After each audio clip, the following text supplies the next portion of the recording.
Assalamualaikum warahmatullahi wabarakatuh. Waalaikumsalam warahmatullahi wabarakatuh. Luar biasa, Pak. Balik lagi di Ngobrol edisi sesi kedua atau part kedua. Karena tadi kita lebih banyak ngebahas provider loh, Pak, sebetulnya, Pak. Yang nggak ada sangkut pautnya Dengan permotoran. dengan permotoran. Karena itu jauh, beloknya jauh loh. Jadi tadi kecoceng waktu itu, jadi kita dibagi dua sesi karena spesial dengan Pak Totong. Sekarang kita ada beberapa hal yang tadi kita belum bahas secara lengkap loh, Pak. Okay. Jadi kan teman-teman tadi belakang layar kita break dulu sebentar, lihat di sini. Dan di sini itu banyak sekali barang-barang yang unik yang hanya ada di bengkel-bengkel tertentu. Dari mulai sebetulnya memang udah ada, cuman Langga juga baru tahu loh, Pak. Ada istilah mur pompa yang pakai angin. Oh iya. Jadi teman-teman cukup dengan pakai kompresor, Iya. dimasukkan ke alat langsung untuk memutar. Buka baut, bawa obeng, bisa. Biasa. Plus juga ada nitrogen, kemudian ada bor, ada pemotong, ada gurinda juga, ada alat las juga, ada tire changer juga. Lengkap sudah di sini. Dan yang bikin kaget adalah ketika Langga bertanya, "Pak, di sini listriknya berapa watt?" Langga, Pak, paling pernah mendengar itu 450 watt. Ya, yang paling kecil ya. Yang paling kecil bisa gurung lah gitu. Iya, betul. Naik 800. Oke lah di beberapa rumah. Naik 1.200. 200. Kosan Langga pakai yang 200. 2200. 200. Begitu gede gitu karena memang untuk Beberapa rumah 20 kamar lah, kurang lebih 20 kamar. Ya, kurang lebih 20 kamar. Di sini 5.000. 5.500, Pak. 5.500. Luar biasa.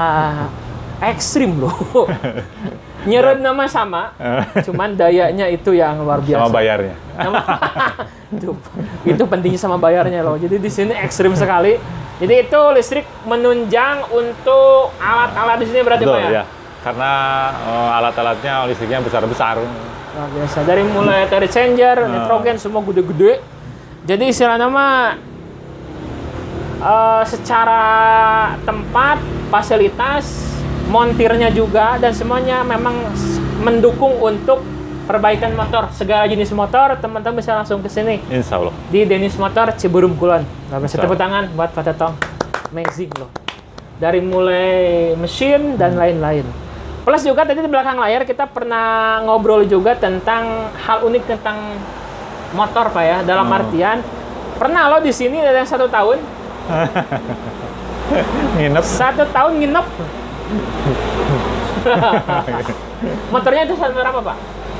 Itu tahun berapa ya? Satria 2 tak itu tahun berapa tuh ya? Oh, 2 tak berarti lama apanya? Iya, banget. Satria 2 tak, teman-teman pasti tahu. Itu motor termasuk motor legend juga sebetulnya. Didiamkan di sini.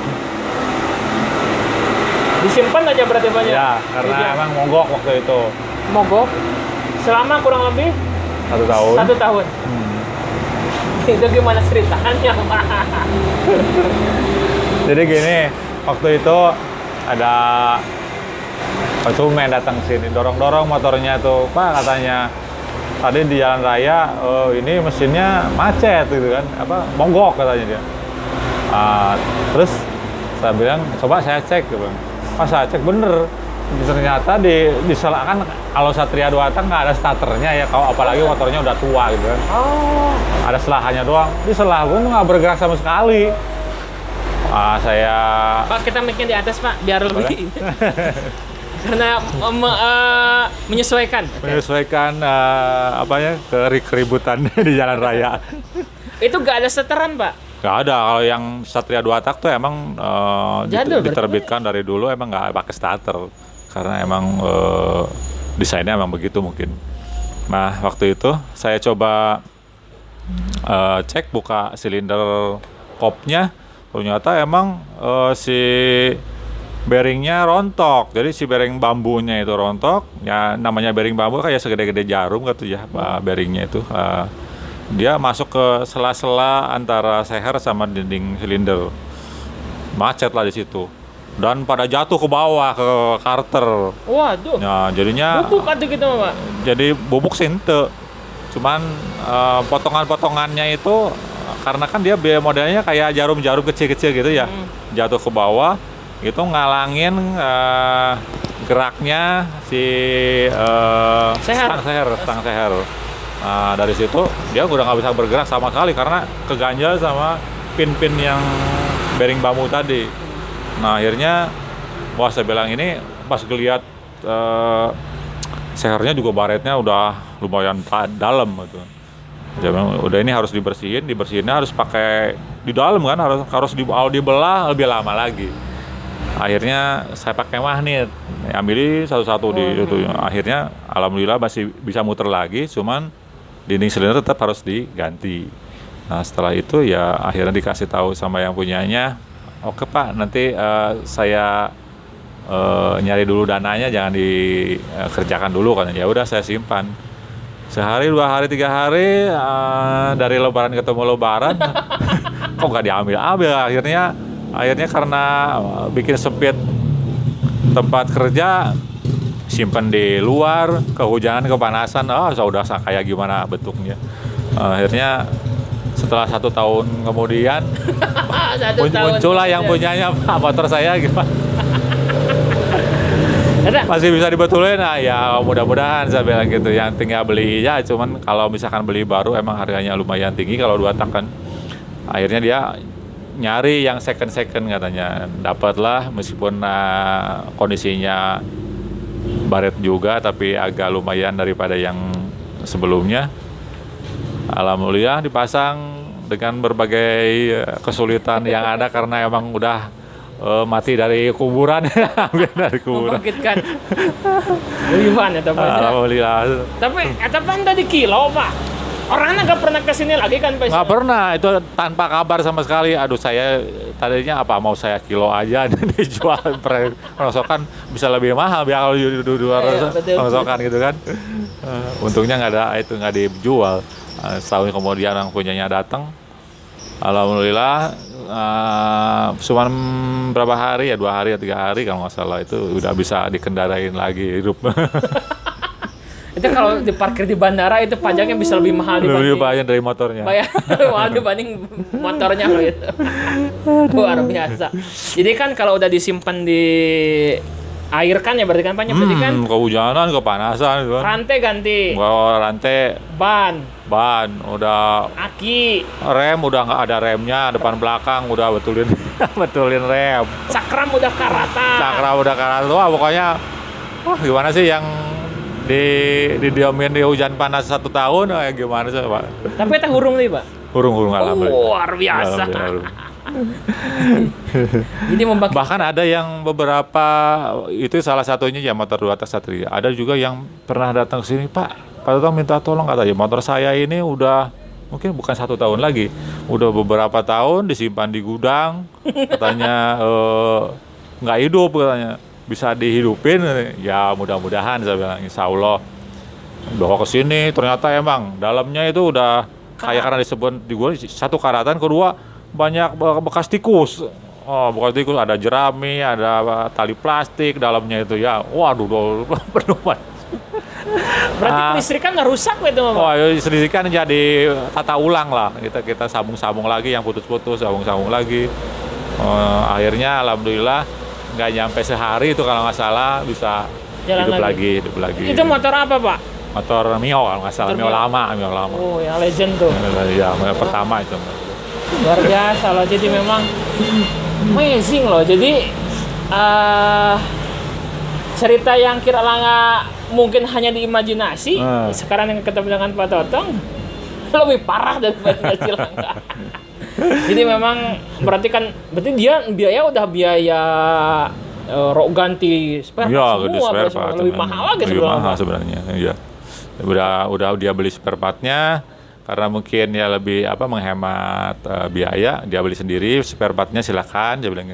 Kalau emang saya yang beliin, kalau apalagi baru itu, kalau motor-motor 2 tak itu emang harganya lebih tinggi dari motor 4 tak, bisa 2-3 kali lipat harganya. Itu yang motor 2 tak itu. Akhirnya dia mungkin nyari second bisa diakalin ke apa katanya gitu, diakalin ya, alhamdulillah masih bisa kita usahakan bisa hidup lagi gitu. Luar biasa. Yang paling ekstrim itulah setahun Itu uyuhan itu bisa hirup kayak apa. Jadi kan kalau disimpan di gudang oke lah mungkin oli kering ketutup, atau apalah gitu. Ini mah kan disimpan di luar. Di luar. Kena debu apa? Tahu sendiri debunya di sini. Oh ya, debu di sini ekstrim. Udah debu kok guyur hujan. Wah. Pelek, ban luar, ban dalam, rantai ganti, rem ganti, kemudian aki semua itu semua komponen Pak. Kecuali plastik nggak diganti itu. Sama rangkanya yang diganti. Sama rangka nggak diganti. Mesin itu dalaman wah udah ekstrim Pak. Tapi pernah nggak Pak modif motor jadul atau motor lama? Nah kalau motor mau modif sampai sekarang emang belum sempat ya, atau belum ada orang yang request ya untuk gimana sih mau dia bikin retro atau gimana, belum nyoba. Kalau di sini kan kebanyakan motornya yang modifikasi itu ke arah trail ya, seringnya karena trail. emang daerahnya perbukitan ke atas, galian pasir, jadi kebanyakan ya paling yang kecil-kecil aja ganti sprocket gitu. Pak ini biar bisa ke gunung gimana caranya gitu ya. Paling yang simpel-simpel ganti ban pacul, sprocket belakang gedein, ya udah bisa nanjak ke gunung gitu. Gitu aja sih. Belum sampai ke modif-modif ke arah yang banyak lah, yang kayak retro atau trail yang komplit gitu, belum pernah sih. Berarti lebih kepada hanya mungkin ganti gear untuk yang betul, ke atas betul. ya berarti. Kayak kita bantu untuk supaya aktivitas mereka bisa jalan aja gitu kan. Luar biasa. Kalau yang modif-modif trail kan kebanyakan hobi ya, hobi untuk emang terabas gitu kan segala macam. Itu sering sih motornya yang udah ke servis ke sini yang motor-motor terabas gitu trail. Ya karena cuman mungkin hanya sekedar servis aja, betulin kalau mogok gitu, bawa ke sini. Itu sering di sininya kamu kebanyakan motornya motor-motor ke gunung, kebanyakan. Luar biasa. Jangan buat Pak Tetong, hebat bisa Pak. Tapi gini loh Pak, tadi kan kita ngobrol ya Pak di belakang kamera.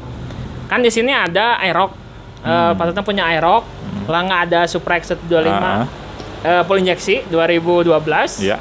Bukan untuk dijual ya. Terus juga ada misalnya ada Shogun. Shogun yang karbu. Ya. Berarti kan tadi kita ngobrol, mereka secara perkembangan itu salah satu bukti Pak ya. Dari mulai karbu, naik ke injeksi, naik ke blue core. Nah, dari ketiga motor itu sebetulnya yang paling mudah dirapihkan yang mana loh Pak kalau misalnya ada kerusakan mesin? Tentunya pasti yang paling gampang ya yang karburator lah, ya. Karburator itu tidak ada kelistrikan yang ngejelimet gitu kan. Kalau kita cek misalkan mogok nih, cek businya ada apinya enggak? Oh nggak ada, berarti businya. Kalau misalkan businya bagus, oh paling juga mungkin coilnya gitu ya. Kalau coilnya bagus ya paling enggak CDI-nya ke 10, udah segitu beres.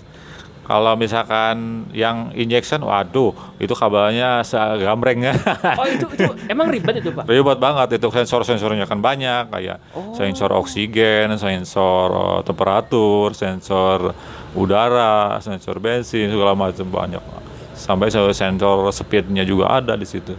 Semuanya inputnya itu ke ECU gitu kan. Itu yang agak lebih susah karena mungkin perlu alat khusus gitu ya, perlu alat khusus yang notabene sampai sekarang harganya masih tinggi gitu. Masih tinggi. Gitu. Berarti sebenarnya teknologi injeksi walaupun sekarang udah ada blue core, injeksi sebenarnya mungkin 10 tahun lagi masih pakai injeksi berarti sebenarnya Pak? Betul. Kelihatannya injeksi masih primadona berapa ya? Masih primadona dan umurnya masih panjang kelihatannya. Karena sebenarnya kayak blue core juga karena itu kan kalau nggak salah sama-sama injeksi, cuman dia lebih gimana ya?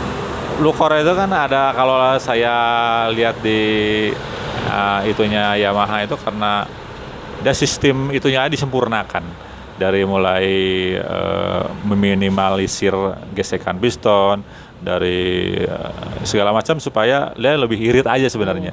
Kalau basic mesinnya sebenarnya sama injeksi gitu. Oh, oke. Itu biasanya. Jadi kan teman-teman kalau nyala nggak perhatikan banyak awalnya kan kurang lebih kita teknologi ada karbu. Betul. Karbu rubah menjadi injeksi itu kan itu perubahan ekstrim loh Pak, sebenarnya perubahan ekstrim. Iya, betul. Dari mulai sensor, dari mulai bentuknya juga, kemudian kalau di dulu karbu sekarang pemakaran kan itu kalau nggak tahu udah pemakaran di mana loh itu Pak. Kalau prinsip Ngehijikeun. ke pembakarannya itu sama sebenarnya mah kayak karburator biasa, karena yang dia sedot karena motor 4 tak itu prinsipnya sama, mengisap bahan bakar campur udara. Cuman yang dibedakan dengan injeksi adalah dia waktu isap itu udara itu dengan bensinnya yang sudah dikabutkan. Jadi di injektor itu kan disemprotkan bahan bakar atau bensinnya itu nanti dicampur dengan udara di throttle body itu nanti masuknya ke mesin itu campuran antara bensin dengan udaranya sudah terukur karena di situ udah banyak banget sensornya, dia udaranya harus segimana, bensinnya harus segimana yang kehisap itu, makanya dia lebih irit daripada karburator gitu.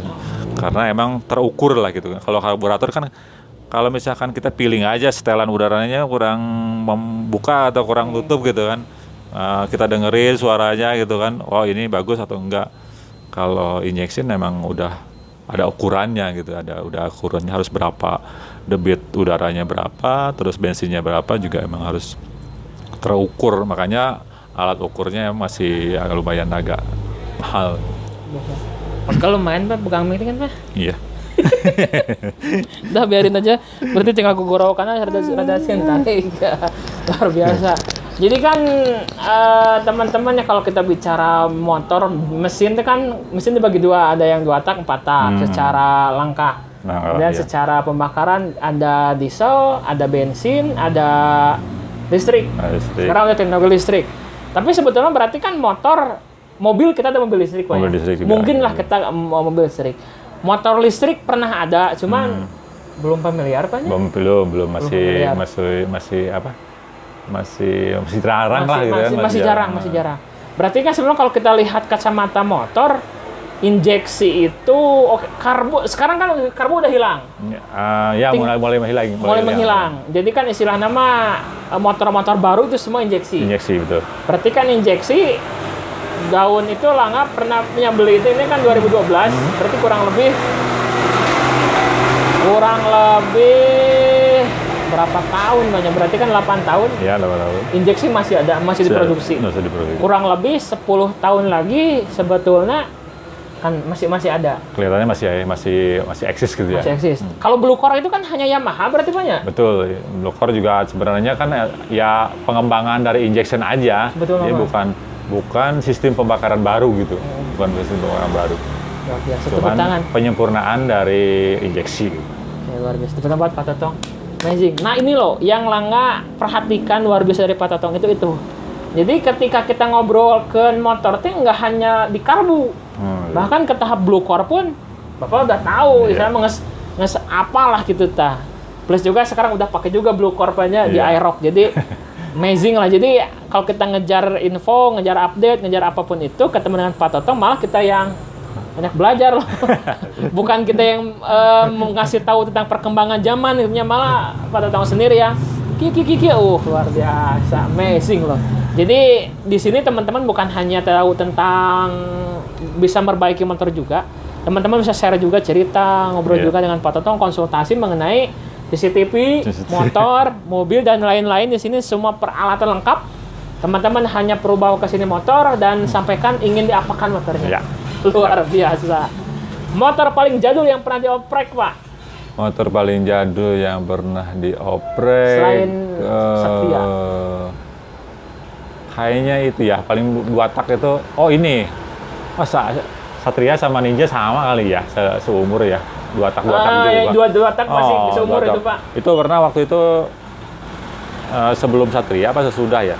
Ada ini Ninja 2 tak tuh. Kayak kalau yang 2 tak itu kan kebanyakan yang udah ada jadul-jadul yang sekarang udah nggak produksi. Kenapa 2 tak nggak ada? Emang boros, Pak? Atau satu boros, kedua emisi. Ada batasan emisi gas buang. Karena emisinya kan Besar. lebih besar gitu untuk ya green ini ya green. Kalau yang sekarang aja kenapa yang karburator pindah ke injeksi juga sama kan, emisi karburator itu lebih banyak, lebih tinggi daripada yang injeksi. Kalau yang injeksi itu emang udah teratur, terukur. Luar biasa. Jadi memang iya, Langan juga memperhatikan katanya dulu itu kan terkenal Satria FU gitu, Nah, Satria Satria FU. FU. Yang mesin gede, awak letik gini kan. Nah itu Satria FO itu tahun berapa ya mulai keluar tuh ya itu 2006. saya pernah punya juga itu. Oh, pernah, Pak? Pernah punya juga. Itu yang warna Satria FO yang pertama yang masih murah kalau nggak salah di bawah 10 kalau nggak salah dulu tuh pertama. Dulunya asalnya kan punya itu Satria yang 2 tak itu punya. Nah setelah Satria 2 tak ada Satria FO, saya beli lagi Satria FO. Saya mungkin waktu punya motor dari awal punya sampai sekarang itu mungkin lebih dari 10 apa lebih ya ganti-ganti. Makanya udah tahu banget tuh karakter tiap merek. Motor pertama, Pak? Motor pertama itu saya pernah dulu waktu zamannya gencar-gencarnya motor Cina. Oh, legend. Motor Cina. Dulu yang saya pernah punya itu ada kebetulan waktu itu ada kredit murah di koperasi perusahaan diambilin gitu ya. Saya silakan yang mau ngambil katanya. Motor bentuknya sama kayak Honda Grand, tapi mereknya Sanek dulu pertama. Itu apalagi gencar-gencarnya motor Cina masuk Indonesia. Itu sekitar tahun 2000-an kalau nggak salah. Itu pertama punya sini-sininya itu beli karena banyak kendala ya karena motor Cina, beli yang Jepang ke sini itu. Berapa kali pindah tuh dari mulai setelah itu tuh kalau nggak salah ya ke Satria 2 tak. Satria 2 tak, aku ganti ke Suprapit. Keren. Suprapit.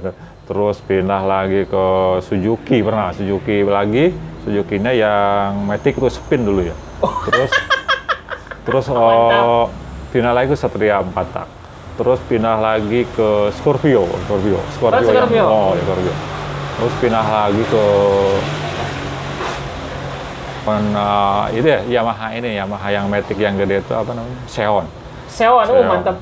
Terus beli lagi, ganti lagi PGR. Yamaha. Ganti lagi setelah PGR X-Ride. Pernah X-Ride, Pak? Oh, saya pernah X-Ride. Terus setelah X-Ride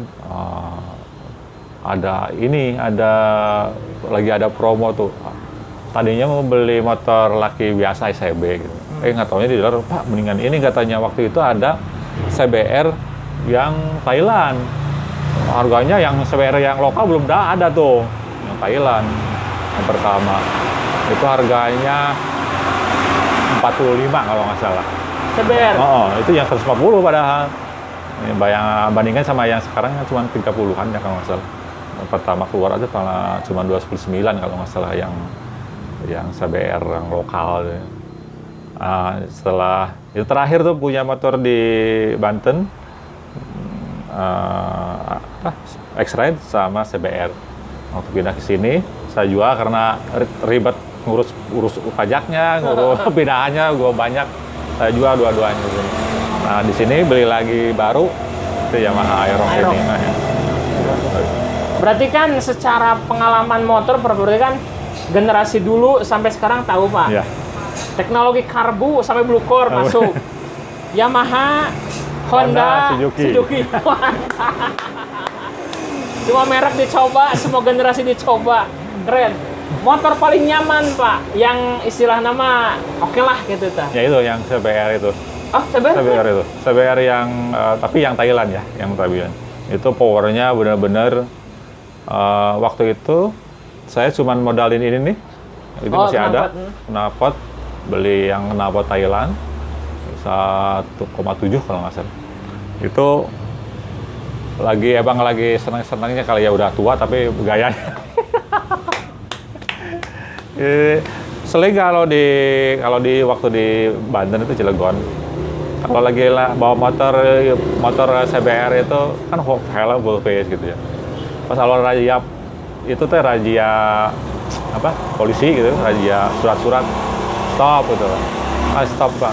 Anu kayak helm BOPS buka helmnya cenah ya SIM-na mah aya kumisan teh mungkin.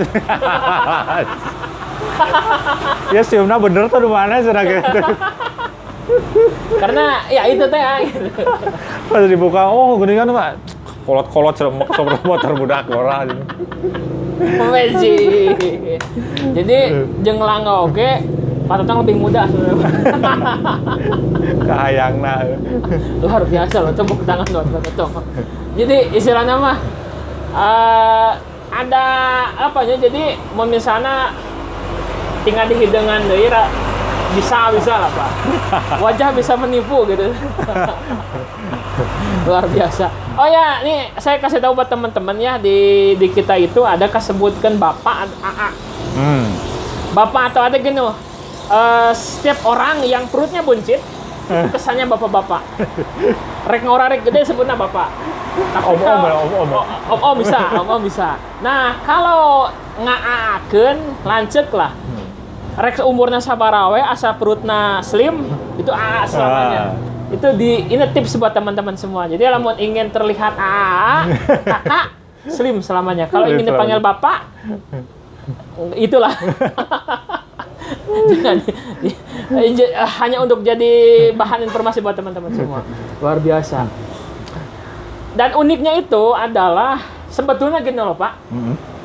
Orang-orang yang masuk Lariba, mungkin orang yang pernah punya hutang di bank, mungkin orang yang baru lunas hutang dari bank, atau mungkin orang yang ingin punya teman, nggak punya teman, ataupun dan lain-lain.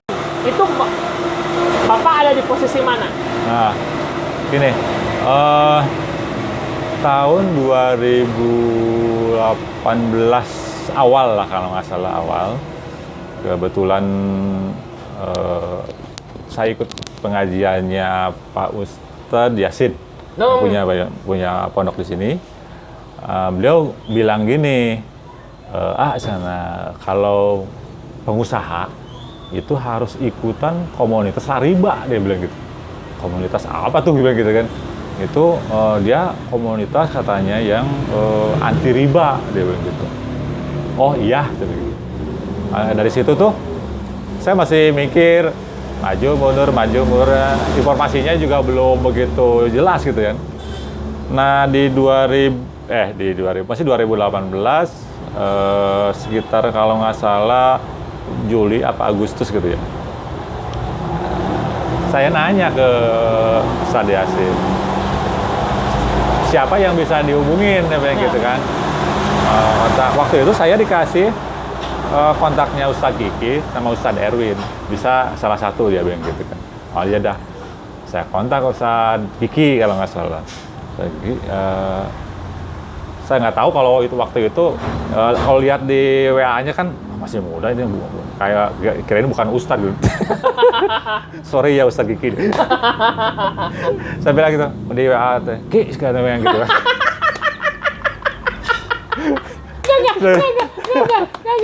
Ki sebenarnya katanya itu ada komunitas Lariba. Saya pengen tahu sih kayak gimana sih Lariba itu, boleh gabung nggak? Oh boleh katanya dia, boleh sekali. Kebetulan katanya di bulan Agustus itu tanggalnya kalau nggak salah nih di sini ada. Oh ini ada. Tanggal 28 ya. 26 Agustus. 26 Agustus ada ini katanya silaturahmi nasional sama kajian akbar. Ya waktu itu di tempatnya di Hotel Asri. Asri. Betul, Hotel Asri. Wah, saya bilang maaf nih kalau suaranya agak berisik. Itulah luar biasa. Waktu itu kalau mau ikut silahkan datang aja katanya, bebas kok untuk umum. Nah dari situlah saya ikut datang waktu itu, pengen tahu kayak gimana sih Lariba gitu kan. Pas saya datang ke situ, kesan pertama saya udah mulai tertarik. Belum Ari Ismail belum ngomong, Pak Heri belum tampil ke depan gitu. Dari penampilannya kayaknya nih saya kayaknya agak agak suasana baru, dia bilang gitu. Kelihatannya orangnya orang pengusaha, gitu. Tapi agamanya ini banget, kental banget gitu kan. Wah, saya bilang ini baru hari ini, saya bilang gitu. Saya nemuin komunitas tampilan pengusaha keren-keren, tapi knowledge untuk agamanya keren. bagus-bagus gitu ya. Bukan sembarangan nih, levelan ustadz semua aja gitu kan. Termasuk Ustadz Gigi, saya bilang itu keren bukan ustadz. Oh, itu si Kiki kitanya. Aduh. Nah, mulai dari situlah saya ikutin, gabung sekali dua kali. Kalau dibilang manfaat itu saya sampai kapanpun nggak bakalan ngelupain Lariba ini. Saya banyak belajar dari sisi keagamaannya, dari sisi bisnisnya, hal haramnya bisnis seperti apa. Ini saya bilang ini yang kalau misalkan teman-teman di mana aja, siapa aja yang punya bisnis, silahkan gabung di Lariba, nggak bakalan nyesel. Karena yang di Lariba itu ya bisnis itu bukan nyarinya bukan profit. Tapi surga sama neraka. Udah level beda ya. Di atas segalanya kalau menurut saya segitu. Makanya saya terima kasih banget buat Ustadz Erwin, Ustadz Giki, Pak Heri, Pak Ketua, semua teman-teman yang gabung di Lariba ya, sampai yang kayak Pak Jejen mau dan nyiapin tempat segala macam di sana. Pak Jejen keren. Pak Haji Hasan segala macam, banyak teman-teman Lariba kita yang selalu support, selalu saling mengingatkan sama satu sama lain. Nah, itulah perlunya kita mungkin kajian-kajian itu. Jadi ada bisikan-bisikan setan dari pinggir kiri, pinggir kanan itu kita bisa lurus lagi. Gitu. Malum sekarang kan banyakan setannya daripada malaikat. Betul, Pak. Plus juga ada Oma Rosa, Oma Ros, iya. Bunda Yeye, ibu-ibunya super setia, luar biasa. Sri Kandi, Teh Ritni, Teh Aida, Teh Umu Fatma, kemudian lagi Pak. Banyak banget kan ya. Aoki, Arija, Arudi. Sama Rija tuh kita sama kayak, makanya saya dibilang kata Langga kayak muda aja, karena sama Rizal aja bilangnya bro aja gitu. Kayak Rizal sama saya kakak bro katanya kita. Pak Totong mah enak dipanggil bro, Arija menjadi kolot. Saya manggil Rizal ade bro gitu kan. Luar biasa. Tapi ngomong-ngomong Ustadz Kiki, Pak, jadi kan dulu itu Langga lucu loh sama Kiki. Kan ketemu di kajian, mungkin beliau lagi duduk di kita ya bareng, ada juga lagi ngisi. Cuman mungkin pas Langga masuk bareng sama Langga. Langga gak ngeh loh Kiki itu siapa, cuman ngobrol, saya hello, saya rupa, saya hello, oke lah beres. Satu kesempatan Langga ngajak collab YouTube. Gak di apa namanya di aja STP Rumah. SMP. Kepala sekolahnya kan. Nah, pas Langga kadinya, gue kepala sekolah. Ya, istilahnya mah kita kalau standar jeung Langga jauh kan akhirnya, cuman unexpected ya. Unexpected gitu, nggak nyangka gitu nya. Ustadz Gigi itu santai, orangnya kalem, friendly, gak lihat umur, usia handap atau tua, nyaman gitu nya. Cuman pas Langga ketemu dan tahu beliau kepala sekolah, kok dia selama ini yang Langga heureuyan kepala sekolah. Aduh, luar biasa Ustadz Gigi, atur nuhun. Amazing loh. Jadi lain rupa ngabobot dan memang Ustadz Gigi mah nggak tua-tua ya. Iya betul. Ya Ustadz Gigi, Ustadz Erwin itu ngelihatnya kita mah kayak biasa-biasa aja anak-anak muda sekarang gitu kan ya. Oh nggak taunya agamanya. Luar biasa. Ustadz Erwin keren. Ustadz Gigi wah keren jadi. Collab hayu siap di STP Rumah waktu itu di Danu. Kepala sekolah bro. Aduh astagfirullahaladzim Mampura. Aduh jadi memang itu keren aja itu jadi. Betul. Jadi yang di Lariba itu komunitasnya itu bisnismen tapi agamis. Keren banget. Jadi kita tidak memperlihatkan keegoan dia sebagai apa dan memberikan jarak kepada kita enggak. Itu yang Itu yang saya suka. Mereka itu ilmu agamanya tinggi-tinggi tapi tidak sombong, tidak punya perasaan dia lebih tinggi ajar agamanya gitu. Sama kita fair aja ngobrol tuh gitu ya. Itu ya. Gabung ngobrol ngalor ngidul. Jadi hasilnya Langga juga gak nyangka loh Pak. Asal Gigi sekolah. Ya Allah Gusti. Hebat loh. Jadi hebatnya beliau itu jadi sampai bisa menyembunyikan gitu. Ya, betul. Bukan menyembunyikan, bukan niat beliau menyembunyikan, cuman mungkin nggak beliau umbar. Iya, betul. Dan kitanya nggak nyari lebih dalam. Jadi ketika lihat kondisi, tapi malah kita salut sama mereka itu. Keren. Jadi tidak menampakkan diri sebagai ustadz, tapi ilmunya luar biasa. tadi juga Langga bilang Hampura, maksudnya Pak Kiki gitu. Ya Allah Gusti Hampura. Saya WA-WA sebelum ketemu di HT Asri, sebelum tahu dia kalau dia ustadz. Kiki aja Ki. Punten ya Ki. Aduh ya Allah Gusti, itu cerita keren luar biasa loh. Berarti dari 2018 Agustus hingga 2020 dan mungkin sampai nanti. Alhamdulillah udah kita menjalani berbagai macam acara.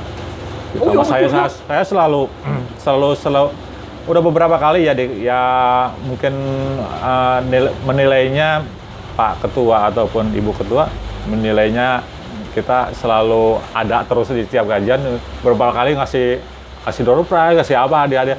Ya alhamdulillah, terima kasih. Kalau saya nggak dikasih itu juga segalanya buat Lariba. Luar biasa. Oh ya, ini Pak Tetong itu adalah anggota Lariba paling on time, paling mengingatkan, paling depan. Jadi ketika orang lain kayak dia, Pak Tetong, ayo, oh, luar biasa. Jadi semangatnya terlihat mungkin udah berumur gitu. Tapi kalau udah gak semangat lah, nggak juga kalah loh. Hari ini harusnya kita ke Sacipa. Ada Ustadz Budi yang ngisi kajian Sacipa mentoring bisnis Islami sama Sania sama teman-teman TDA. Dan yang paling utama mengingatkan itu bukan siapa-siapa lagi. Wah, Datong.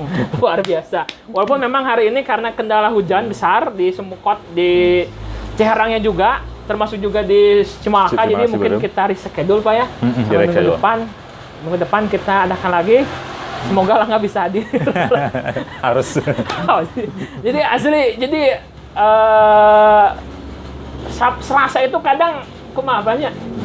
Kalau Kamis oke lah, tapi kalau Selasa ada sesuatu. Jadi ya begitulah kehidupan dia. Tapi insya Allah segera untuk kumpul lagi sama Kata Ustadz Budi selalu mengingatkan saya sih, kita ketemuan di setiap kajian tuh hanya memantaskan diri katanya untuk dikasih rahmatnya Allah Subhanahu wa Ta'ala. Gitu aja sih. Luar biasa. Jadi bagi teman-teman yang merasa sendiri, yang merasa bingung, yang merasa berpikir bahwa saya ada orang paling menderita, orang yang paling susah, orang paling apa, yuk gabung di Lariba. Kita kumpul, sekarang belum ada acara Pak ya? Masih belum. Semenjak COVID kita masih agak vakum. Iya, kita rest dulu. Tapi Zoominar ada ya Pak ya? Zoom online biasanya masih ada. Zoominar ada. Kemudian juga kita setiap hari Selasa jam 1 jam 2 kita suka ada di Sacipa, tapi itu untuk gabung dengan TDA, mentoring bisnis Islami, atau enggak juga kita di itu gak bahas khusus zakat sama fikih ekonominya. Zakat sama fikih ekonomi. Kalau untuk hari Selasa, Kamis, tapi mungkin nanti jadwal-jadwal selanjutnya nanti bisa langsung hubungi Pak Tetong, kontak semuanya di bawah di Dedis Motor. Jadi kita ada apa Pak? Kajian Lariba, cuman mungkin sekarang belum ada. Jadwalnya sebenarnya ada hari Selasa, ada hari Rabu. Hari Rabu itu khusus bapak-bapak, itu ibu-ibunya juga yang jam 1 siang. Oh itu kan? Ya, itu yang bapak-bapaknya tadinya malam, sekarang dipindah ke siang jam 1. Khusus bapak-bapak sama ibu-ibu karena biar nggak nganternya bolak-balik katanya. Oh iya. Terus hari Kamis itu yang tiap bulannya itu kajian, ada yang online, ada yang offline. Kebetulan nggak tahu sekarang ada masih kajian apa enggak. Terus yang 1 bulan sekalinya biasanya diisi dari foundernya Pak Haji Ari Oh, ya, Ismail. Ismail. Gitu biasanya diisi dari ketua umum sama founder biasanya. Dan Juga memang terima kasih juga sama Pak Haji Ari Ismail sama Pak Ustadz Elki Sudiman, ketua umumnya, yang udah membawahi adanya Lariba Islamik Indonesia itu sampai hari ini kita yang bisnis itu jadi terselamatkan, tidak berhutang dan tidak riba. ya. Jadi tanpa beliau-beliau, tanpa ada Lariba, mungkin kita sekarang beberapa atau mungkin juga bahkan semua akan berkecimpung di dunia gelap perribaan betul. itu, yang Betul. ngeri banget itu Ngeri loh. banget. Yang ngeri banget itu loh. Jadi memang Alangga juga Pak ucapan terima kasih kepada Pak Haji Ari Ismail, kemudian Pak Ketua yang Ya, sedang Pak lagi Ketua. sakit segera sembuh Pak. Sudah sembuh. Jadi untuk teman-teman Lariba juga tingkatkan semangat, termasuk Langga yang jarang ikut hadir bisa segera. Luar biasa. Untuk closing statement Pak, apa yang ingin Bapak sampaikan kepada teman-teman yang belum atau mungkin yang sedang dalam proses riba? Kebanyakan orang yang udah terjerumus ke riba itu dia merasa kalau yang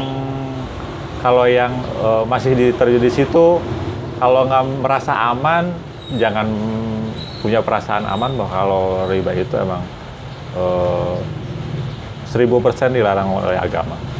Yang kedua, yang sudah bermasalah terutama, terima kasihlah bermasalah, karena itu adalah pengingat kalau riba itu emang dilarang. Segera tinggalkan riba, gabung ke Lariba lebih baik, biar kita saling mengingatkan, saling mengisi ilmunya kenapa riba. Dari dulu, waktu saya masih jadi karyawan, riba tahu, semua orang udah tahu, riba itu adalah haram, tapi hanya sekedar tahu.